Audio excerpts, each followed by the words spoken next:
Assalamualaikum warahmatullahi wabarakatuh. Bismillahirrahmanirrahim. Alhamdulillahirabbil alamin ala nikmatil Islam wa ala anjalana min ummati sayyidina Muhammad sallallahu alaihi wasallam. Allahumma shalli wa sallim ala sayyidina Muhammadin tahiba bi rahmatillah. Adada ma fi ilmillah salatan wa salaman daimaini bidawami mulkillahi wa ala alihi wa sahbihi wa sallim. Bismillahirrahmanirrahim. Nawaitu ta'alluma wa ta'lim wa tadzakkura wa tadhkir wa naf'a wal intifa' wal ifadata wal istifadah wal hasa ala tamassuki bi kitabillahi wa sunnati rasulillah wa da'a ilal huda wa dilalata alal khair ibtigha'a mardatillahi wa sawabihi wa qurbihi minallahi ta'ala. Nawaina ma nawabihi as-salafus salih, nawaina ma hata bihi ilmullahi ta'ala min sholihin niyat. Bismillahirrahmanirrahim. Qala musanifu rahimahullah wa nafa'ana bihi wa bi ulumihi fid dharain amin. Wa bughdud dunya, wa dan bughdu membenci dunia, benci dunia. Berat ya.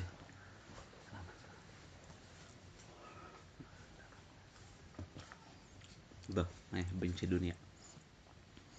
Wa min ta'atil qalbi, lalu di antara ketaatan hati juga bughdud dunya ad-daniyati, membenci dunia yang rendah. Asal katanya dari dana yadnu, dana, rendah dunia tuh diambil akar katanya dari situ, rendah. Kenapa? Ada sesuatu yang lebih tinggi yang Allah siapkan bagi orang yang beriman sama Allah, taat sama Allah, itu akhirat. Ini dunia sama akhirat tuh dari dulu ya begitu deh, nggak bakal ada akornya. Pionnya agama ya akhirat, apa yang di itu jadi nggak bakal nyambung, nggak bakal nyambung. Alati lam tazin indallahi janaha ba'udutin, yang tidak akan menyamai timbangannya di sisi Allah walaupun sebelah sayap nyamuk. Dunia tuh dibandingkan akhirat, misalkan di akhirat nih ada nyamuk, ya nggak ada nyamuk, cuman perumpamaan aja. Kalau ada nyamuknya di akhirat, sayapnya sama dunia seisinya itu nggak sama, masih lebih sayap nyamuk itu dibandingkan dunia, punya nilainya rendah banget. Wa min hawaniha 'alallahi ta'ala, dari remehnya dunia itu menurut Allah Subhanahu wa taala, annahu wabbaha ulir raghabati fiha, bahwasanya Allah mengecam orang yang punya keinginan berlebih sama dunia, wa zamma ahlil hirsi 'alaiha, dan Allah juga mengecam orang yang punya sifat haus sama dunia, rakus sama dunia, wastighalahum biha, dan sibuk sama dunia berlebihan gitu maksudnya. Wajabi al khaba'is, di mana seluruh keburukan, wal awarid juga rintangan, wal kawadih juga kejelekan, wal uyub juga aib-aib, wasyurur juga kejahatan, wal fadaih juga skandal, keburukan itu natijah hubud dunia, adalah natijah dari cinta dunia, itu hasilnya, ladangnya dari cinta dunia. Jadi menimbulkan berbagai macam masalah tuh, problem dari cinta dunia. Awas, yang dimaksud di situ cinta ini masalah hati kan, bukan masalah punya nggak punya. Kalau bisa punya tapi nggak cinta ya hebat deh, nggak masalah. Yang disorot di sini kan makanya disebut meminta atil kolbi, diantara ketaatan hati. Berarti ini yang main hati di sini. Jadi jangan cenderung sama dunia berlebihan. Kalau udah cenderung berlebihan sama dunia, udah otomatis deh bakal banyak penyakit. Maksud bilang apa? Hubud dunia ra'sul khotiyah. Cinta dunia itu adalah kepala dari pangkal dari segala kesalahan. Orang bisa salah macam-macam, mulainya dari cinta dunia. Nggak ada lagi tuh urusan sama anak, sama orang tua, sama sahabat, sama istri, semuanya rusak gara-gara dunia. Kalau udah dunia yang dominan di dalam hati, fala yahsulul hasadu wal ghillu wal baghdha wal kibru wal riya'u wal ujbu wa hubbul jahi was sana'i wal fahri wa ghairi zalika illa bisababi hubbiha. Maka tidak timbul sifat hasud, benci, dengki gitu ya, juga dendam, emosi, sombong, riya, ujub, cinta, senang sama kedudukan, senang sama pujian, senang bersombong-sombongan dan lainnya, kecuali dengan sebab cinta dunia. Itu semuanya dari situ sumbernya, bibitnya tuh. Wamtizaju hibbiha bitinil adami kamtizajil arwah bil ajsad. Di mana campurnya kecintaan dunia dengan apa? Fisik Adam itu, fisik Bani Adam manusia tuh, seperti tanah tuh, apa? Seperti apa? Bercampurnya ruh dengan jasad. Jadi memang susah luar biasa. Makanya jadi ujian tuh, orang yang bisa zuhud dari dunia sebetulnya. Kata Habib Haddad dalam kitab Risalatul Anha, az-zuhdu unwanul wilayah. Zuhud itu titel kalau itu orang jenderal polisi punya apa namanya? Titel-titelnya tuh ya. Di antara titel kewalian apa namanya? Titel ya, pangkat apa tuh? Plakatnya itu. Plakatnya kewalian tuh diantaranya zuhud. Kalau kita bisa zuhud mesti kita jadi wali. Nah, gampang makanya, susah. Pelajaran panjang itu. Ya, sama seperti ya. Tapi kalau kita berhasil selamat dari kecintaan sama dunia, nah itu Masya Allah kita akan bakal berhasil dari penyakit-penyakit yang lain tadi, karena bibitnya dari situ emang, bibitnya dari situ masalahnya.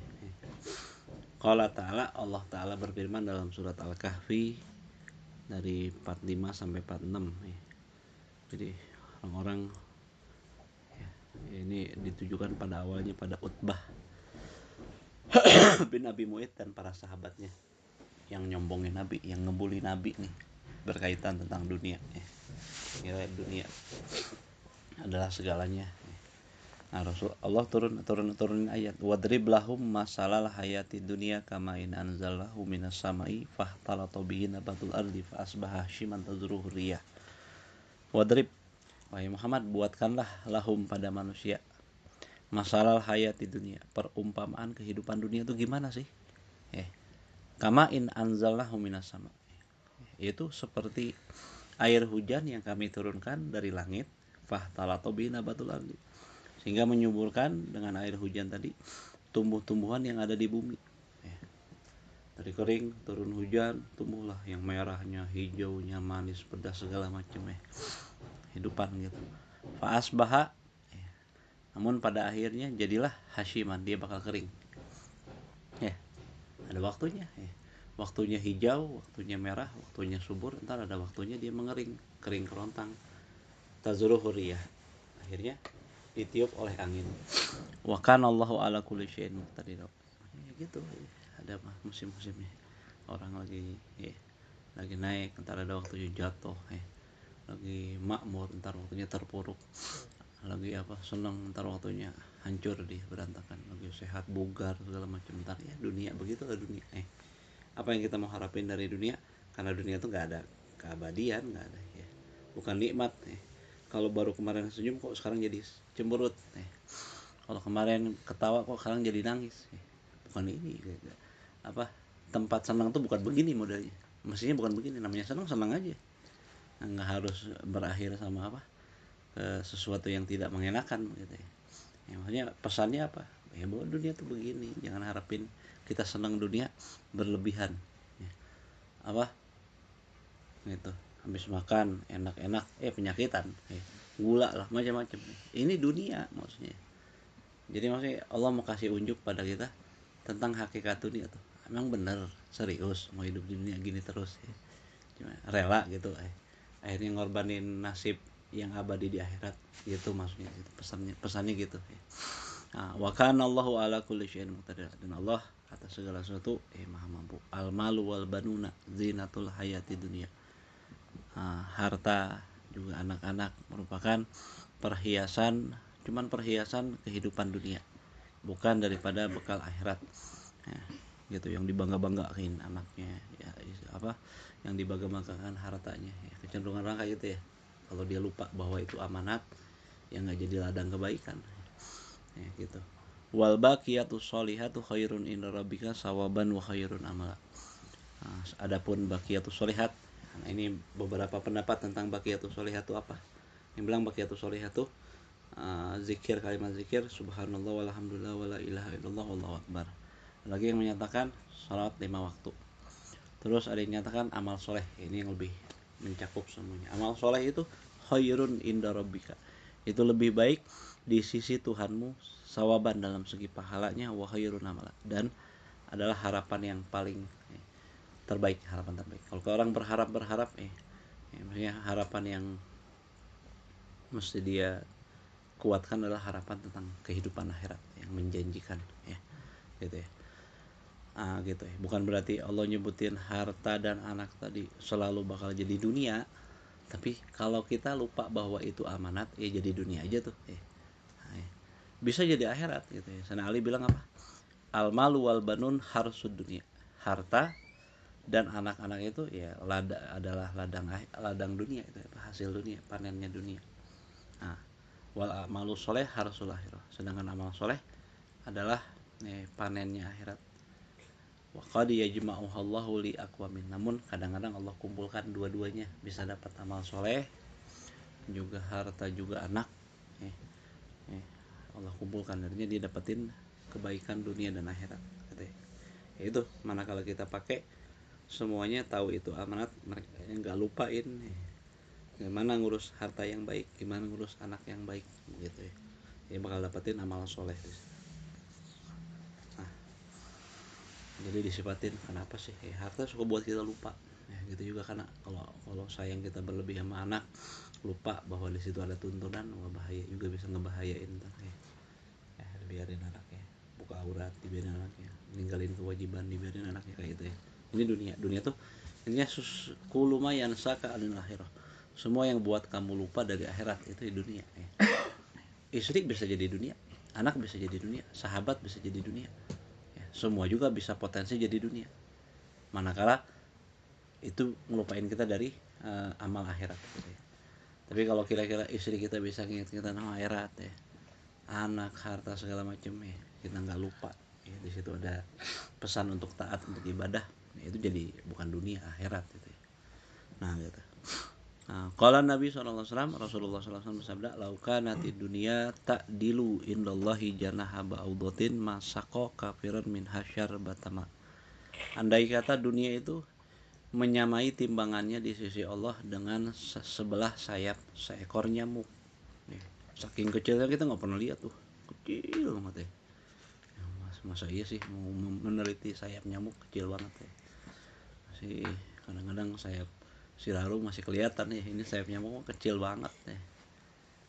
Kalau kata Rasulullah, dunia itu menyamai timbangannya di sisi Allah dengan sebelah sayap nyamuk. Masa kau kafiran min hasyar batama.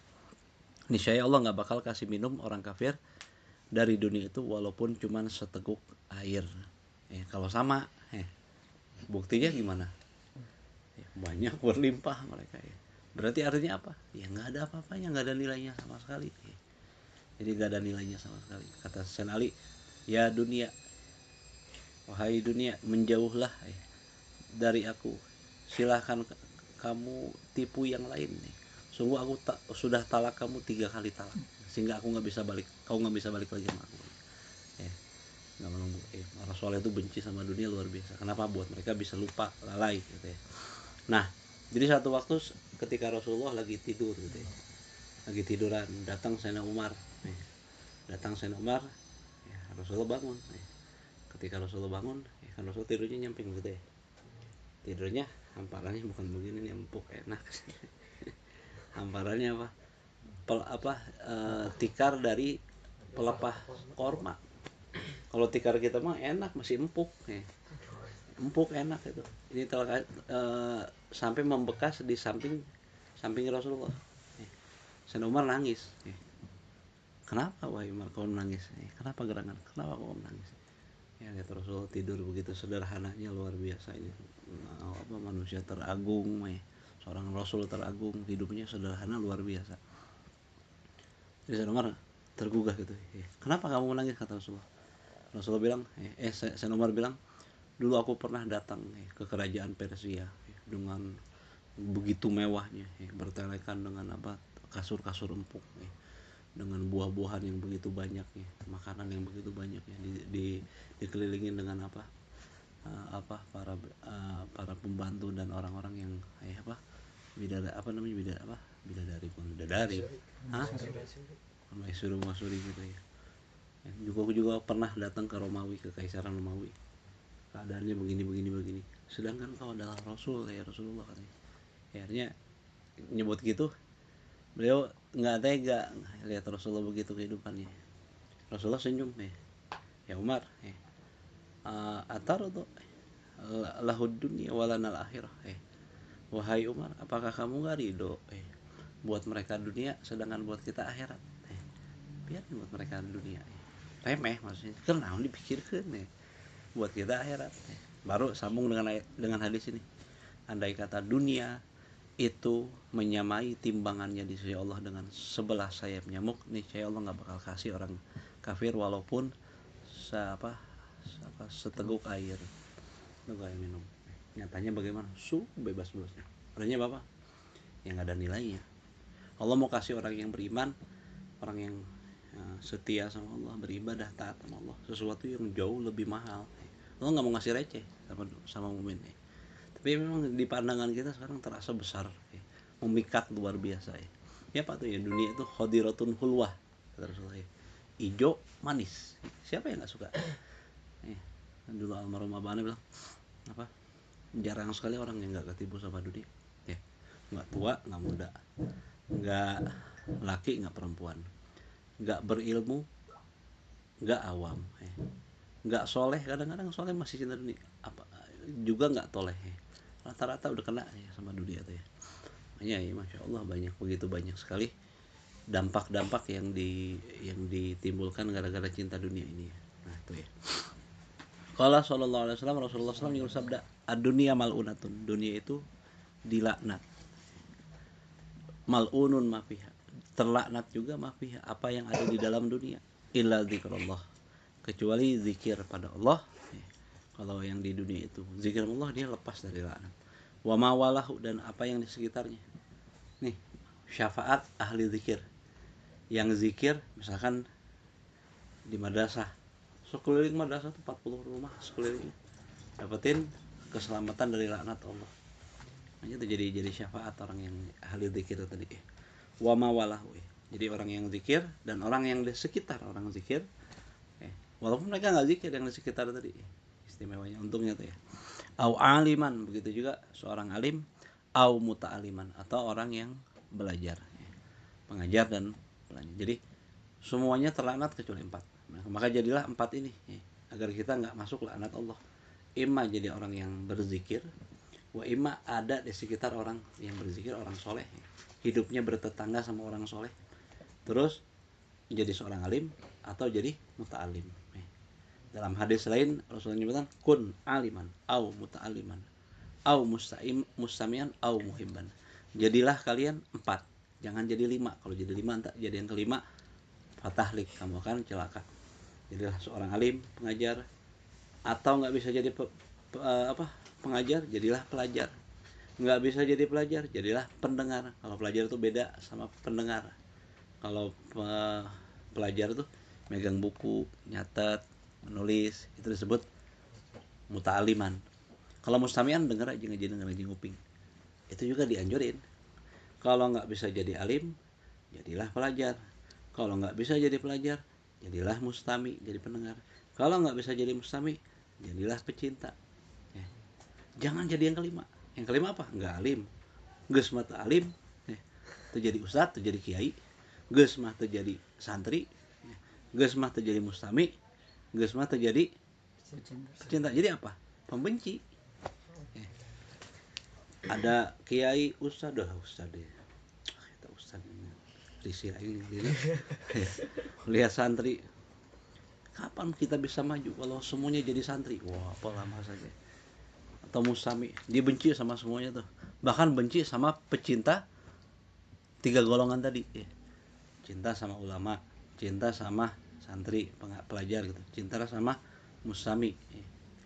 Itu yang mustami, yang muhibban tadi. Kan ada yang nggak bisa jadi ustad, nggak bisa jadi santri, nggak bisa jadi mustami, cuman bisa jadi apa?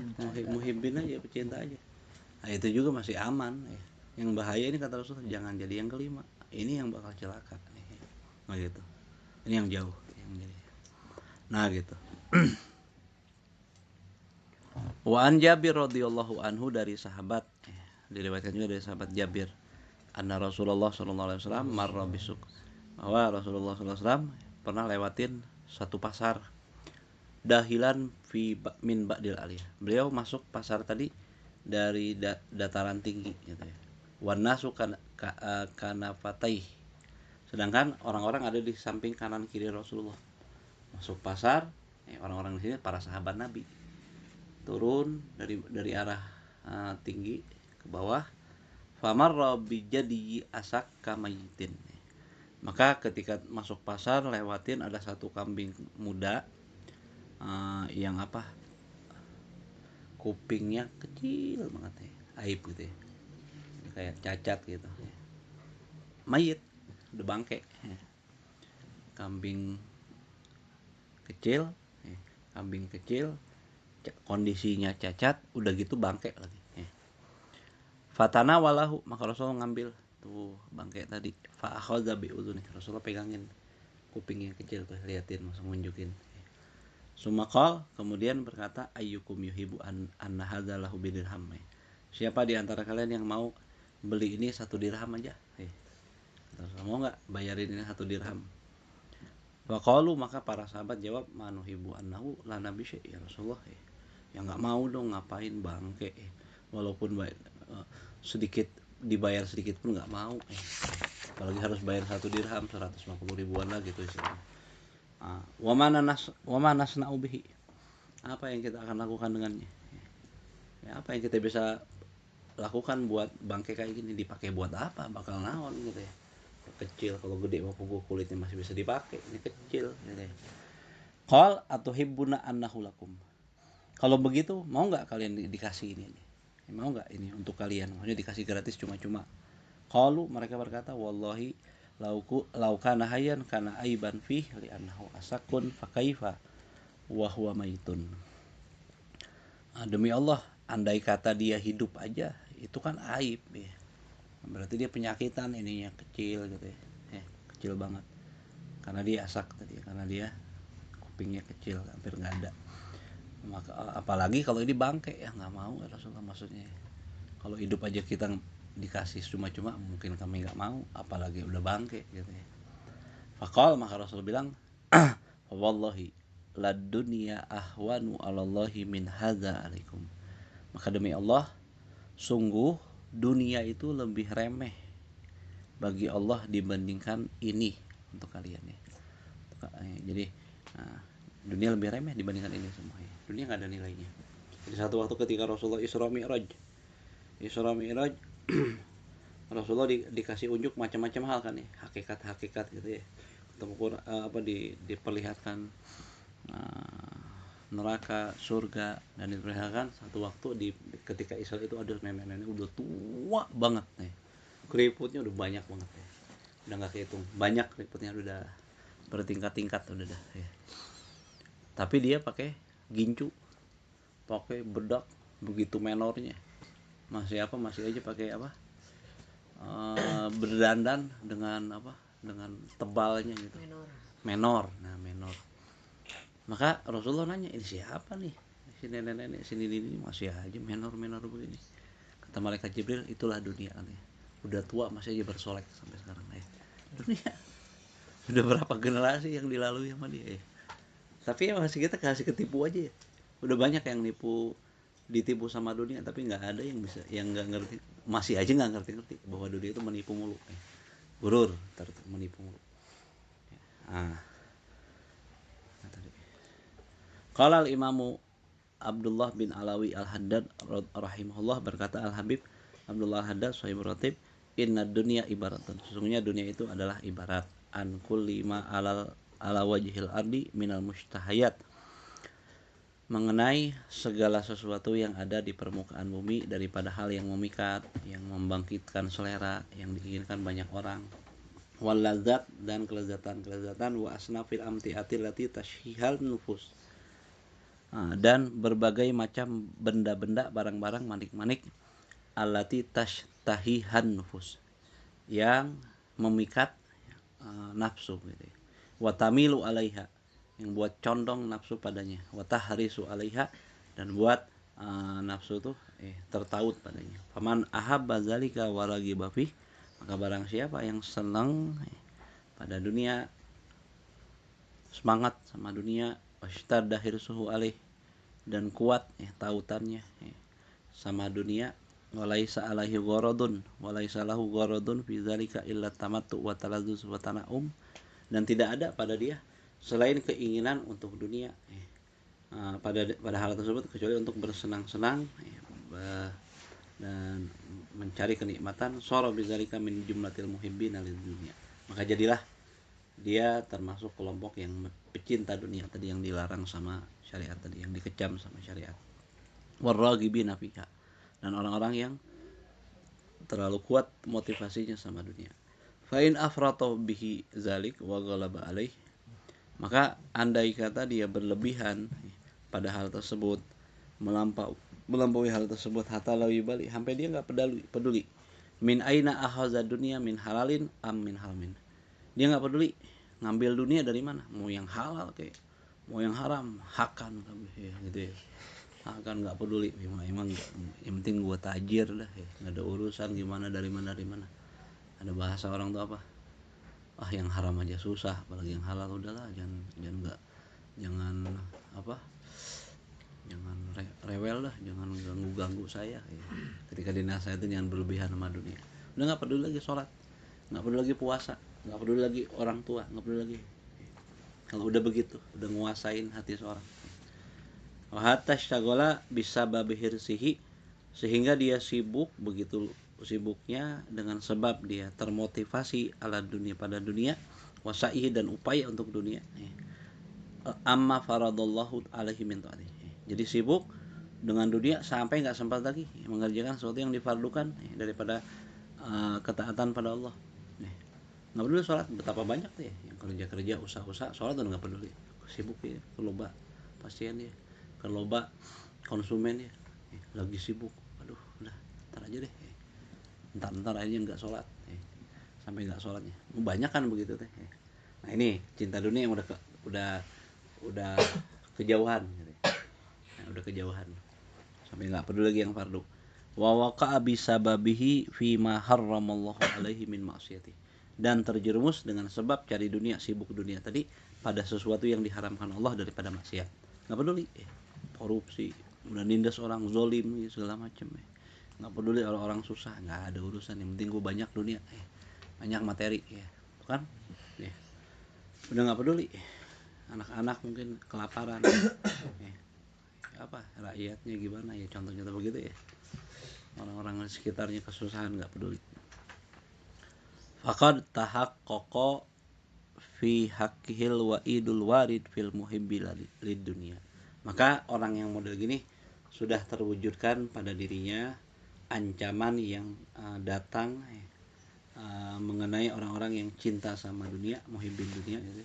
Wal muridina, dan orang-orang yang ingin sama dunia, warraghibina fiha, dan orang yang terlalu motivasi berlebihan sama dunia, min ghairi syakin, tanpa ragu. Yang model gini mah udah sampai ninggalin kewajiban, sampai apa, nggak peduli lagi maksiat. Nah, kayak ini nih, semua ancaman yang disebutin baik di Quran ataupun hadis mengenai pecinta dunia, ini tumpahnya sama dia, terutama jatuhnya kepada dia, tahqiqnya. Wasara amruhu fi nihayatil, maka jadilah urusan dia berada di puncak resiko, ila an yatarakahullahu bi taubatin qabla mamatihi, kecuali Allah susul dia dengan taubat sebelum dia mati, wa qabla khurujihi min hadhihi dar, sebelum dia keluar dari negeri ini, negeri dunia gitu ya. Kalau dia nggak taubat sebelum mati istilahnya, ya udah dia bakal dapatin semua ancaman-ancaman yang disebutin tentang orang-orang yang cinta dunia berlebihan. Nah setiap penyakit pasti ada obat, itu kan penyakit akut ini, penyakit akut. Kemarin disebutin penyakit akut tuh, bahkan ini sumbernya. Nah, setiap penyakit mesti ada obat.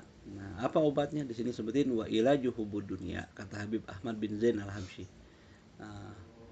Muridnya Imam Haddad, beliau 40 tahun belajar sama Imam Haddad. Sampai Habib Haddad tuh wafatnya ketika baca kitab hadis Muwatta sampai di pahanya Habib Ahmad bin Zain. Habib Ahmad bin Zain Al-Habsyi. Beliau punya kitab namanya Syarhul Ainiyah. Jadi qasidahnya Habib Al-Haddad ujungnya ain disebut Ainiyah. Disyarahin sama beliau. Jadi kitab kira-kira segini, ada di sini kalau nggak salah. Ya. Nah, di situ sebutin obat cinta dunia itu takwiyatul iman billahi wal yaumil akhir. Itu nguatin iman pada Allah dan hari kiamat. Ya kalau nggak ada iman yang kuat sama Allah, nggak ada iman bahwa kita ini bakal mati, ada hari akhir, ada hari kiamat, ada akhirat gitu ya, wah terus aja nggak peduli. Padahal udah tua tuh ya, kadang-kadang yang korupsi itu usianya udah 50, 60, 70 tahun ya Allah. Apa yang dia korupsi itu offset dari usianya sebenarnya. Istilahnya usianya paling juga bangsa 2-3 tahun lagi. Dia korupsinya berapa? 1 triliun. Ya Allah, kepake kagak tuh. Nah, udah jadi nggak ada akal lagi. Ketika orang udah terkuasai rakus sama dunia itu, ya udah nggak ada akal lagi. Padahal mikir-mikir juga, kepake maunya. Mungkin kita 1 triliun sampai mati nggak kepake. Kita nih yang muda nih, apalagi yang tua-tua tuh ya.